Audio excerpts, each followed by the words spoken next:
Hello বন্ধুরা, সকলকে জানাই গুড মর্নিং। তোমরা সবাই কেমন আছো? আশা করছি তোমরা সবাই ভালো আছো, আর আমিও ভালো আছি।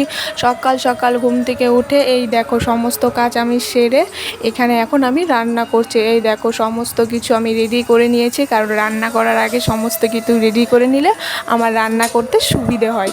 আমি এখানে কেটে রেখেছি দেখো আলু আর মিষ্টি কুমড়োর ডাঁটা এখানে কেটে রেখেছি, আর এখানে মিষ্টি কুমড়োর একটু পাতাগুলো শাক করে নিয়েছি। সেই শাকটা আমার দারুণ লাগে খেতে, সেই জন্য এই শাকটা আমি এখানে বানিয়ে নিয়েছি। আর এখানে দেখো কড়াইয়ে পটল ভাজছি। পটল ভাজাগুলো ভিডিও করতে করতে দেখো একটু হালকা লাল হয়ে গেছে। যাই হোক, কোনো কিছু হবে না, পুড়ে যায়নি, এটা খাওয়া যাবে। এখানে হালকা করে নেড়ে চেড়ে খুন্তিটা সরিয়ে রেখে আমি এখন সমস্ত কিছু রেডি করে নিয়েছি একদম সুন্দরভাবে।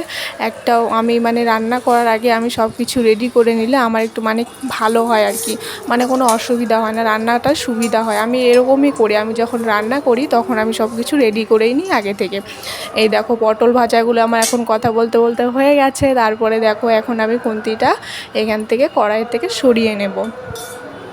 তারপরে দেখো কড়াই একটুখানি তেল আছে পটল ভাজার, সেখানে এখন কুমড়ো শাকগুলো আমি দিয়ে দেব। দেখো এখন কুমড়ো শাকগুলো আমি দিয়ে দিচ্ছি। এখন একটু নেড়ে চেড়ে হালকা করে একটু নেড়ে চেড়ে নেব। নেড়ে চেড়ে নেওয়ার পরে এখানে আমি একটু পরিমাণ অনুযায়ী আমি একটু লবণ আর একটু হলুদ দিয়ে নেব। আমি একটু প্রথমে নেড়ে নিচ্ছি, তারপর আমি এগুলো দেব। তো আমার মতো এরকম কুমড়ো শাক খেতে কে কে ভালোবাসো? আমার তো দারুণ লাগে কুমড়ো শাক খেতে।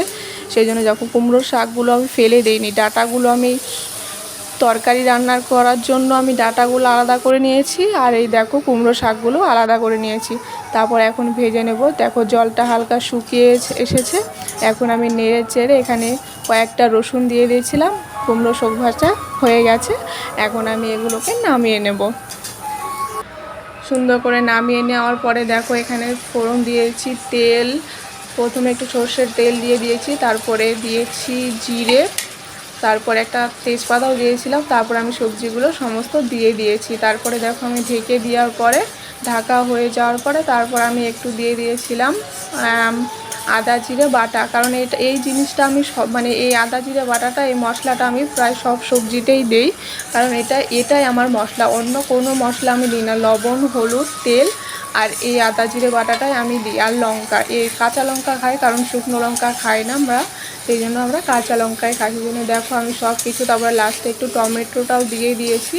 আর এগুলো দিয়ে আমি ভালো করে সবজিটাকে এখন নেড়ে চেড়ে সুন্দর করে দেখো এখন আমি কষিয়ে নিচ্ছি। এই দেখো ভালো করে না নাড়লে নিচে লেগে যাবে, সেই জন্য আমি ভালো করে নেড়ে চেড়ে দেখো সবজিটা কষানো হয়ে গেছে।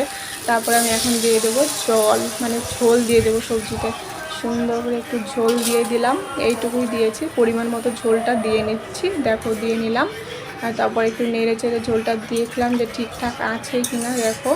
সেই জন্য একদম সুন্দর করে চারিধারটা একদম পরিষ্কার করে একদম খুন্তি দিয়ে আমি পরিষ্কার করে নিচ্ছি, কারণ আমার এগুলো একদম ঝোল দেওয়ার পরে সবজি ঝোলের এই পাশে যদি এরকম লেগে থাকে তাহলে আমার একদমই ভালো লাগে না।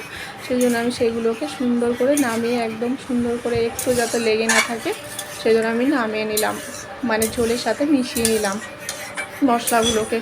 তারপরে দেখো এখন সুন্দর করে নেড়ে চেড়ে আমার আবার না নাড়লে, ভালো করে না নাড়লে, মিক্স না হলে আমার আবার ভালো লাগে না, সেজন্য ভালো করে নেড়ে চেড়ে নিয়েছি। তারপরে দেখো ঝোলটা যখন ফুটছে, দেখো সুন্দর ফুটে গেছে। তারপর আমি এখন কাতলা মাছের পিসগুলো দিয়ে দিলাম। তারপরে একটু আমি নেড়ে চেড়ে সুন্দর করে এখন একটু নেড়ে চেড়ে দেবো, যেন মাছটা ভেঙে না যায়। আস্তে আস্তে নেড়ে নেবো।